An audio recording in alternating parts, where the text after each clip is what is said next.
Coucou, me voilà avec vous ici. Regardez, hop, on va se pousser voilà, vers ce magnifique tableau blanc. Je cache évidemment ma petite liste qui est cachée derrière ce magnifique drapeau du Stade Aurillacois. Hop, et j'enlève le drapeau pour faire une petite vidéo. Alors une petite vidéo que je vais le faire dans un ordre différent finalement parce que j'ai carrément oublié que j'avais encore ces histoires de Dracula et de Cendrillon. Mais on va peut-être finalement essayer de les compiler tous les deux, comme ça sera fait.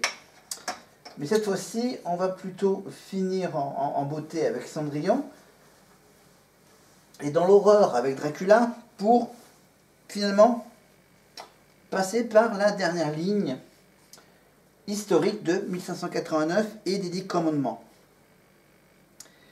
Les 10 commandements, non, ok, 1789. 1589, alors je peux évidemment rajouter le petit sous-titre. 1589, ce sont... Alors j'écris un peu mal, avec une main. Les amants de la Bastille. Alors c'est une histoire bien sûr autour de la prise de la Bastille, évidemment, la célèbre prise de la Bastille de 1589. Donc évidemment là je vais donc me servir de mon ordinateur portable avec donc Wikipédia. Voilà, je vais le tenir à la main parce que comme c'est écrit en tout petit le texte. Donc voilà, donc 1589, les amants de la Bastille est un spectacle musical français de Dovatia, Albert Cohen et François Choquet. Voilà, donc évidemment il y a la musique. Dont la première représentation est officiellement lieu le 10 octobre 2012 au Palais des Sports de Paris. Et la dernière le 5 janvier 2014 au Palais des Sports aussi. Alors, le petit synopsis, l'histoire. Pendant l'introduction, le 25 juillet 1788, alors que le royaume de France est dévasté par la famine, Louis XVI convoque les États généraux. Le peuple des campagnes commence à se révolter. Une des révoltes est notamment menée par Ronan Mazurier, jeune paysan contre la garde royale. Au cours de la mêlée, le père de Ronan meurt d'un coup de feu de l'officier Lazare, sous les yeux de son fils et de sa fille Solène. Facile, à une main. Je prends l'ordinateur. Donc on était voilà, le père donc de Ronan meurt d'un coup de feu de l'officier Lazare sous les yeux de son fils et de sa fille Solène. Ronan décide alors de monter à Paris et promet de venger la mort de leur père. À Versailles, la reine Marie-Antoinette d'Autriche dépense sans compter pour se distraire. Son insouciance, comme celle du roi, inquiète Necker. Le ministre des Finances, qui souhaite des réformes fiscales,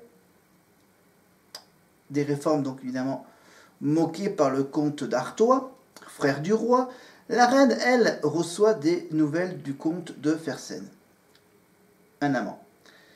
La duchesse de Polignac confie la reine à Olympe, gouvernante des enfants royaux. Le comte d'Artois, soupçonneux, engage Auguste Ramard, un mouchard, pour espionner la reine. Et qu'est-ce qu'on découvre? Eh bien, il faut aller voir le spectacle musical. Il faut le voir sur Internet. Ou sur DVD, bien sûr. Voilà, après il y a bien sûr Danton, voilà, Camille Desmoulins, ensuite tu as Maximilien de Robespierre, dans ce premier chapitre. Deuxième chapitre, on passe à ce qui se passe dans les rues. Le peuple perd patience vis-à-vis du roi. L'assemblée révolutionnaire se réunit à Versailles au mépris des ordres. C'est le serment du jeu de paume. Olympe, quant à elle, fait un cauchemar dans lequel Ramard met Ronan à mort, dans un décor infernal. Ronan survient et le rassure. Mais lorsqu'il lui fait part enthousiasmé des combats qui sont supposés le venger des riches, Olympe lui reproche l'innocence du peuple face à cette haine et lui rappelle qu'elle n'est pas dans son camp. Voilà, pendant ce temps-là, patati patata, voilà. Ensuite, il y a une chose qui se passe à Versailles, et donc la fin diffère selon la saison.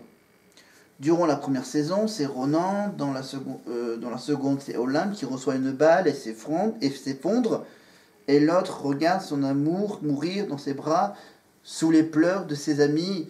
Malgré tout, les révolutionnaires sont victorieux. Le 14 juillet scelle la fin de la monarchie absolue et l'avènement de la Déclaration des droits de l'homme et des citoyens et la République.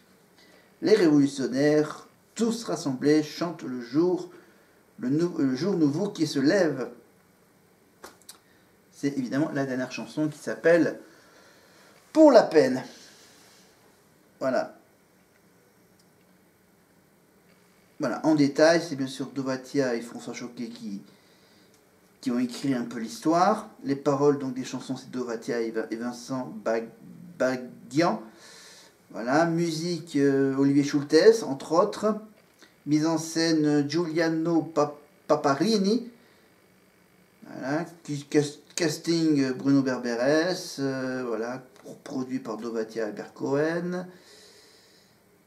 Coach vocal Pierre Reggiani. Ils n'ont pas mis ils ont mis costume, coiffure, lumière, image. Ah oui, c'est plus que oui, mise en scène, c'est oui, Giuliano Peparini. Ok.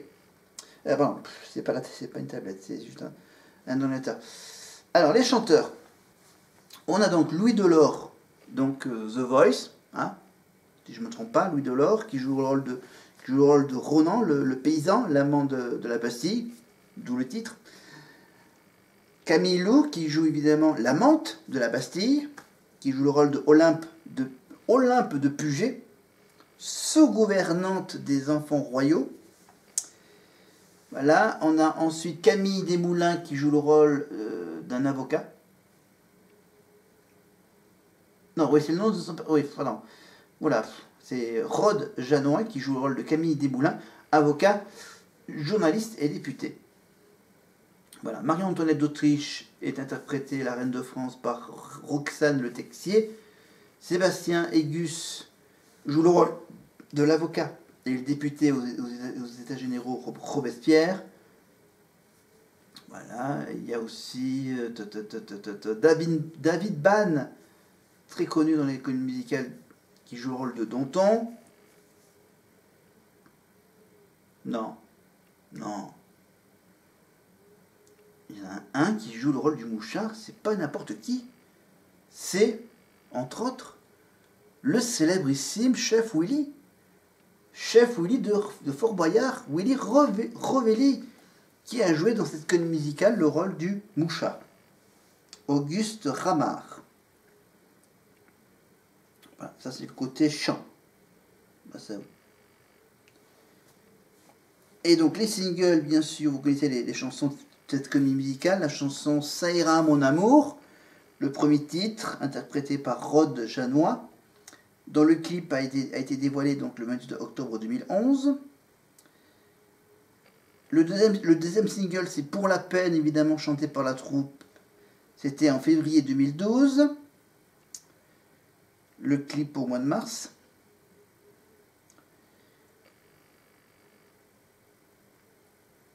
Je veux le monde, évidemment, c'est la chanson féminine par Natalia, donc c'était en mai 2012. Quatrième extrait du spectacle, Tomber dans ses yeux, évidemment, la chanson de Camille Lou et Louis Delort. Septembre 2012, le clip en octobre 2012. Avec des images voilà, qui donnent un aperçu des répétitions et des différentes scènes du spectacle en live. Le cinquième extrait, évidemment, c'est Sur ma peau, la chanson de Louis Delort, dont le clip a été tourné les 20 et 21 mars en Camargue. C'était en avril 2013. Et le dernier extrait, donc le nouvel et dernier extrait, c'était en octobre 2013 et le titre s'intitule Les mots que l'on ne dit pas. Cette fois-ci, c'est la chanson de Camille Lou. Voilà. Après, il y a... Voilà, donc l'album, le premier album, bien sûr, du spectacle, il y a 14 titres. Voilà. Et dans l'album, dans l'intégrale, il y a donc 21 titres, plus 5 titres en version acoustique ou un peu remanié. Le DVD, donc, bien sûr, DVD... Ah oui, un DVD qui est disponible en 2D et en 3D, le spectacle sur DVD. Voilà. Après, on ne parle pas des musiciens. Malgré tout, le spectacle a reçu le Globe de Cristal de la meilleure comédie musicale en 2013. Et en 2013 aussi, le Energy Music Awards du groupe duo francophone de l'année. Non, nominé. Ils ont été nominés au Energy Music Awards en 2013 et en 2014. Pour la groupe duo francophone de l'année, mais qui n'ont pas gagné. Voilà, alors qu'est-ce que j'ai comme info?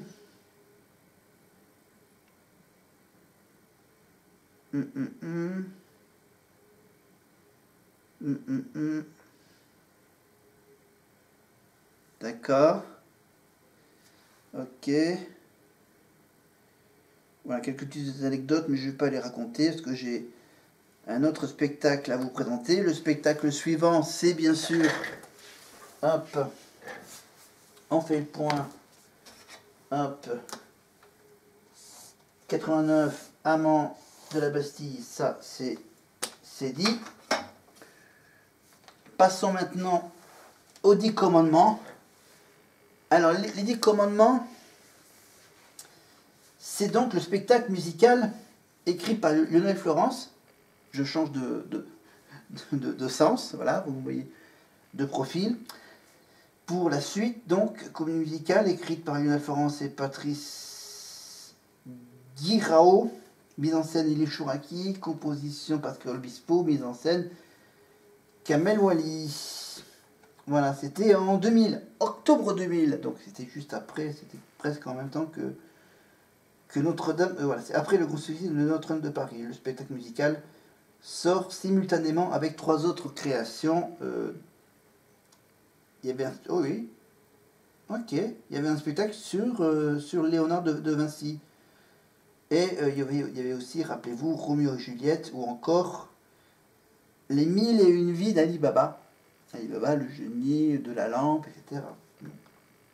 Une version un peu plus moderne d'Ali Baba.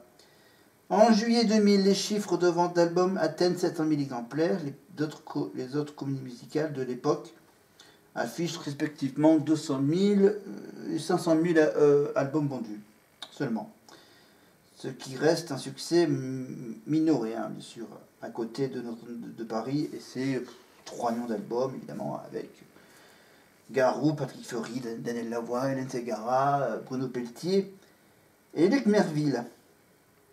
Mais restons sur Moïse. Le spectacle a fait 1 800 000 téléspectateurs. Voilà, et ça a été joué dans le monde entier pendant 7 ans. La comédie musicale, donc rebaptisée La plus belle histoire de tous les temps, c'était en novembre 2016, puis en tournée en janvier 2017. En 2022, l'œuvre est adaptée pour la première fois à New York. avec bien sûr un premier single, bien sûr, en version américaine. Donc c'est tout récent, hein, l'adaptation donc de 2022 de cette année donc. Alors bon, vous connaissez grosso modo un peu les grands éléments de l'histoire, mais on va aller assez on va survoler un peu l'histoire. Donc c'est le pharaon égyptien Séti qui voit d'un mauvais œil l'expansion du peuple hébreu, qu'il décide alors de le réduire en esclavage. À la suite d'une prédiction, il décide de faire assassiner tous les premiers-nés hébreux. L'ordre est lancé, le massacre prend lieu.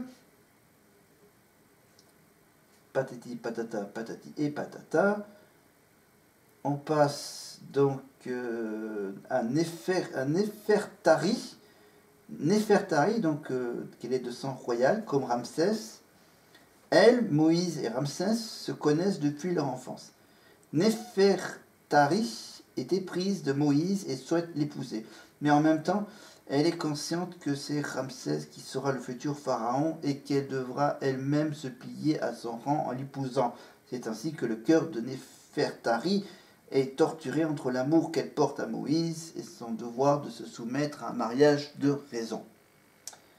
Et donc, vous savez bien sûr que ça raconte finalement toute l'évolution. Moïse qui grandit, adulte, il se rend chez ses frères, et il est témoin de leurs pénibles travaux. Il voit un jour un Égyptien frappant un Hébreu, voyant qu'il n'y a personne pour l'arrêter, il tue l'Égyptien, pour de faux, et le cache dans le sable. Mais l'info ne s'est pas cachée avec cet Égyptien. Elle se répand comme une tache d'huile, allant jusqu'aux oreilles du pharaon, puis qui décide de faire mourir Moïse. Et son devoir de se soumettre à... j'en suis. Décide de faire mourir Moïse, celui-ci s'enfuit et se retire dans le pays de Madian. Voilà. Après avoir erré dans le désert, Moïse atteint de justesse une oasis. Pas très loin, il y a un puits vers lequel il se dirige sans tarder. Soudain, des jeunes filles se font importuner par des nomades de passage. Malgré l'épuisement, Moïse trouve la force de les défendre et va jusqu'à puiser de l'eau pour elles.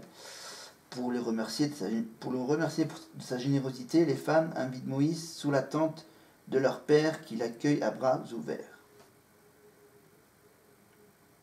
Voilà. Ensuite, bien sûr, il y a une histoire de mariage qui s'enfont simultanément, celui de Moïse et de Séphora en pays nomade, et celui de Ramsès et de Néfertari en Égypte. Voilà, donc ensuite Ramsès devient un tyran. Voilà, Moïse qui devient berger, Moïse qui annonce à Ramsès que 10 plaies s'abattront sur le royaume égyptien. Bien sûr, le dernier, c'est le plus terrible, c'est la mort des premiers-nés égyptiens. Voilà, les Hébreux sont libérés grâce à leur Dieu salvateur. Voilà, Moïse se rend au sommet du mont Sinaï où Dieu lui parle à nouveau. Transfiguré, Moïse apporte les 2 tables de la loi avec les 10 commandements, mais lorsqu'il descend de la montagne, il aperçoit que ses frères ont adopté l'ancien culte égyptien à travers un veau d'or. Voilà, Moïse les ramène à la raison et leur cite les 10 commandements. Voilà, donc spectacle en 2 actes, évidemment. Un premier acte avec 16 chansons, le deuxième acte avec 10 chansons. Ah non, ça c'était l'album. Non, c'est un résumé, ok, d'accord. Voilà, c'est qu'en fait, les chansons donc, et les intermèdes, donc, il y en a 18 dans l'acte 1, 15 dans l'acte 2, donc vous le savez, en détail. Mise en scène, Elie Chouraki, Pascal Obispo, Lionel Florence, Kamel Wally, costume de Sonia Riquel, producteur évidemment Elie Chouraki, Dovatia et Albert Cohen, Bruno Berberes le casting, Richard Cross pour le coach vocal, etc.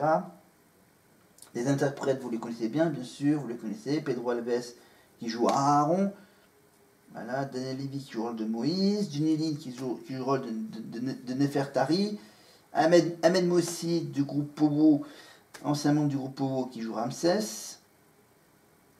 Voilà, Pablo Villafranca qui joue le rôle de Josué, pour ceux qui connaissent l'histoire, et Yann El Naïm qui joue le rôle de Myriam. Voilà. Etc. Donc les doublures. Je regarde si c'est intéressant, c'est pas intéressant. Les produits, bien sûr, dérivés, il y a le DVD de la comédie musicale, évidemment. Voilà, le DVD avec ses 37 chapitres. Le CD double album, l'intégrale, évidemment. Voilà. Il y a eu également un livre chez Albin Michel. Voilà, donc après je parle pas des musiciens. Les singles, bien sûr, il y a L'envie d'aimer de Daniel Lévy, Pablo Villafranca pour La peine maximum, Le dilemme de Jenny Lynn, Mon frère évidemment Daniel et